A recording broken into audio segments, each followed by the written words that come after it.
Why did you volunteer to go overseas, and where did you volunteer to go? Actually, that's kind of a funny story. Bill Donovan was the RSM at the time.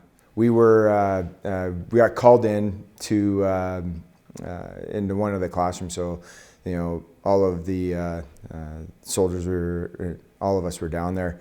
And basically what ended up happening was, they went through all these points. They're like, okay, who wants to go on summer tasking? Who wants to go on this course and this course and this course and all sorts of stuff.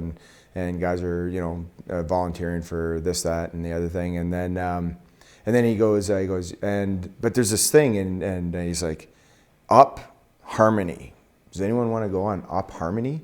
And we all looked at each other. We're like, Up Harmony, like no.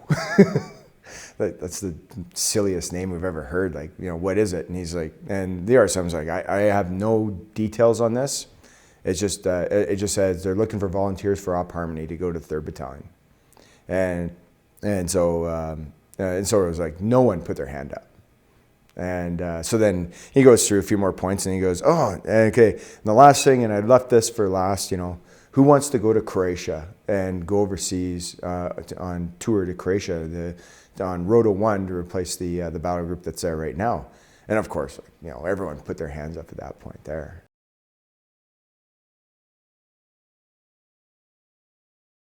So you're 19, 20 years old. What was your expectation? And then what was the reality? Actually, that is a phenomenal question, because that's something I wanted to talk about. So when we got there, it was normal battalion life. You PT in the morning, sit around, till lunch, and then do some PT in the afternoon. It was always clearing in and all the administrative stuff, running around base, and and then going on exercise. So it was just normal routine as far as I was concerned in terms of battalion life. The one thing that, and I'll be honest, this is probably the biggest factor why I've never joined the regular force, was the attitude that we had. Okay, like I can still remember like master corporals and sergeants and not my section commander and not my my 2IC in my section, but listening to other guys in B company and guys in A company and Charlie and stuff like that, because Delta company came to us from the 2nd Battalion. But it was like yeah, you troops are so screwed, It was like, I'm a master corporal, I'll be driving around to OPs, and like the sergeants will like bring their mess kit, and it's going to be just like Cyprus and blah blah blah and this, that, and the other thing. And so I was like, and we're doing the workup training. I'm like, why are we not doing more like first aid? The first aid that we did, we watched Combat Medicine in Vietnam, that old movie. We watched that thing like 4 or 5 times, and you always get to that part where they extract the 7.62 round out of the guy's eye with the tweezers and stuff like that, and everyone's like, whoa, and it's always the same thing. And I was just like, oh geez, yeah, I think we should be doing more than this. Like, this is things are, and I watched the news as much as we could, because like we'd end up watching the news of Boston Pizza, because we didn't have TV in the shacks or anything like that, and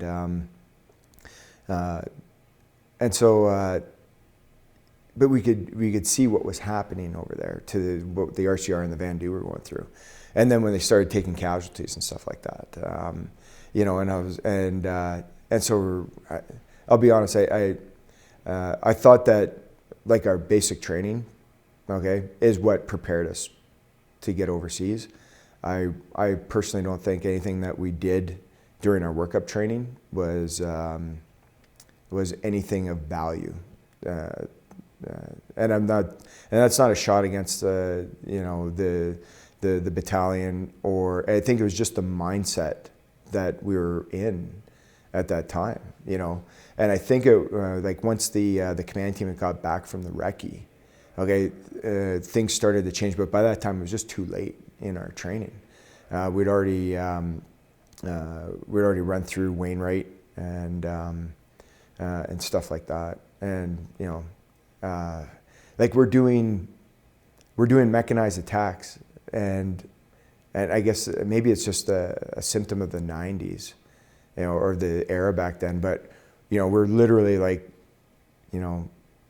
going like we're in an APC, walking along. Okay, now dismount, and we dismount, and that's how we did our training, because we didn't have any APCs up in Wainwright to do our drills, and stuff like that.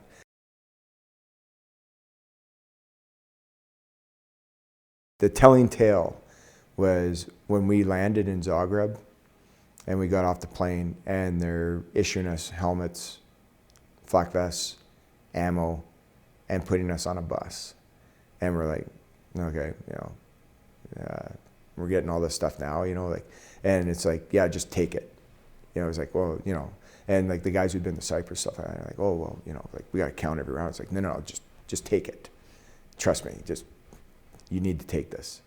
And so, we jumped on the bus and we're like driving in. You look at the countryside, you're looking outside, and it's like, oh, it's beautiful country here. Like, it's phenomenal. You're ripping through these backcountry roads and stuff like that. Then we got to Sector West, and we pulled into Camp Palm, and the mud was in the parking area. It was so deep, like you had to get off the bus, and you had to walk in, and so like everyone was like sort of tiptoeing, because they're like, oh geez,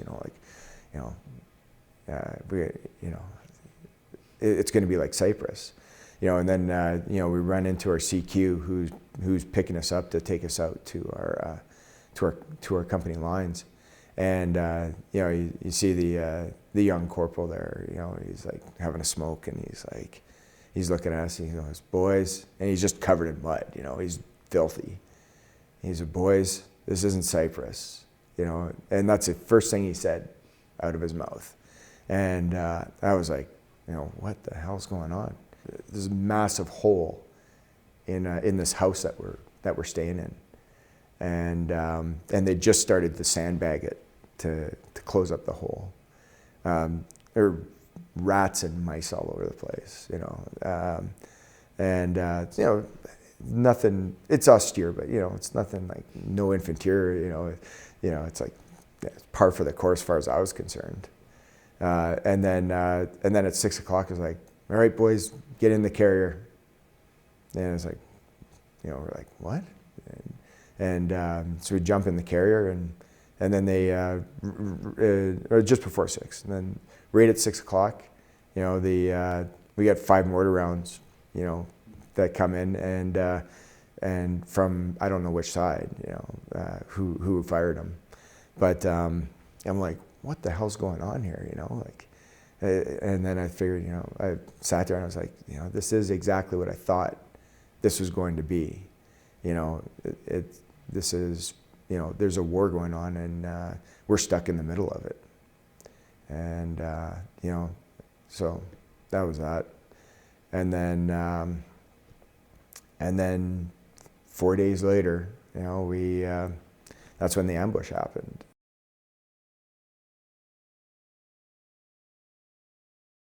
I get up there, I set my food down on the table, and I take a bite of chicken, and you heard this noise. It was weird. It was just like, just, and we're like looking at each other like, what the hell was that? And so we were all looking at each other, and Rob Gilmore's like, that sounded like an ambush. And I'm like, and he's like, I think he's like, looks around, he goes, kid up. So we like start grabbing our helmets and our webbing and stuff like that. And then the field phone rings, and Rob's on the other end, and he's like, I got someone here. He says there's people who've been shot down the road at the bend, and so we're like, okay. So we jump in the carrier, rip down. So we're the first carrier down there, and there's this car, and it's down into the ditch.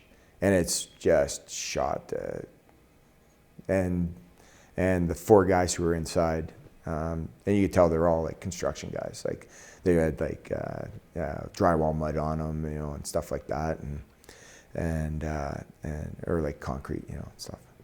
And anyways, they're in the car, and so I start setting up the perimeter, and then you know, the platoon commander's like, you know, points at me. He's like, I need you to take care of this guy. So I come in and I grab this guy, and he has been shot at least 9 times. He was shot through the elbow, shot through the side, both like twice, like through the lungs. Shot through the legs. His knee was completely gone. Like the damage, it just completely destroyed his knee. Through his lower legs, he had a couple rounds through there too. And I grab him, and I'm just like, and he is bleeding. Like he is bleeding like I've never seen before, ever in my life. And I just get to work on him. But the thing is like, I'm there. I've got my two field dressing, those old field dressing bandages. I like pull them out, and I start like patch him up. I'm like, what do I patch first? You know, like he was just bleeding so bad. So then I get there. Then another carrier shows up from Whiskey Charlie 10, from another section, and from our platoon, and they just start throwing. They're just throwing field dressings at me. You know, the driver's like just sitting there, and he's like, "Here's another one." I'm like ripping it open, and I'm like, you know, trying to dress these wounds and like stop the bleeding. And so anyways, I'm like keeping him there, and I'm, you know, got his feet elevated and stuff like that, and checking his breathing and stuff, and he's going quick. And he ended up, so the ambulance came, and the medic, he got there, and then they're trying to put an IV in him, and they threw him in the back of the unibog, and they took him off. And so there I was just standing there, and so I go back and I take my sentry position there, like establish that cordon, you know, because we don't know if those bad guys are, like, they're out there watching us, like they got to be, you know. There's no one in pursuit of them or anything like that. And they gave us a little salvo, probably a little goodbye, you know, like, yeah, we're out of here, and put some rounds over our heads, and they took off. And so then the Unimog took off, so there was everyone was gone. It was just us, and we pushed the car into the ditch to clear the road, and then we jumped in the carrier, went back, and looked at I remember what time it was. It was literally just after 6, because it was enough time to walk the 100 meters from the checkpoint to the house, grab my food, and it was like 7:30 or something like that. And I was like, the time had passed so quick. I didn't even realize it, you know. And just sat down, and you know, we're all just sitting there, and I've got blood all over my face, all over my uniform. My hands are completely covered in blood. My flak vest is completely covered in blood, all the way down, like right to my boots, you know. And you know, and it was at that point there, I was just like, I was a little angry. I was like, we should have been more prepared when we got here. You know, we should have done more stuff. This isn't Cyprus. This is a shooting war, and you know, we're showing up to a shooting war, and we're not prepared for it.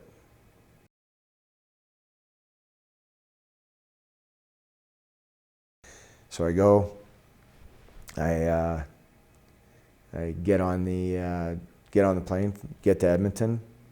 I catch the bus back to Calgary, and I get off in at AF-16 there. I'm just the only guy, like, no one's there. I'm like just looking around. I've got no place to live. I have no family, and because all my family's in Ontario, and I'm like, what do I do now? Oh, and the best part was when I got to Edmonton, they're like, yeah, you have no luggage. And so all my kit didn't even show up. So I had everything that I had was, I just had my uniform, then my IP bag, and that was it. And so I was like, okay, whatever, just another problem, So I get the AF-16, and I'm like, there's no one here. So I'm like, okay, I don't know what I do now. So I called up a girl that I knew and stayed at her place. And then I ended up staying at Paul Nichols' place. 'Cause I didn't have a place to live. So Terry took me in. Paul had just left. He rotated us out in Croatia there. So anyways, I ended up staying with Terry for a bit. Well, for pretty much the whole time that Paul was deployed to Croatia. And and then went home for a bit, and that was that. So, and then I ended up getting a tasking in Wainwright, and then I spent the summer in Wainwright, and then came back in beginning of September, and I was like, they were looking for volunteers to go on to Roto 4, 94. And I was like, yeah, sign me up, coach. And that's what I did.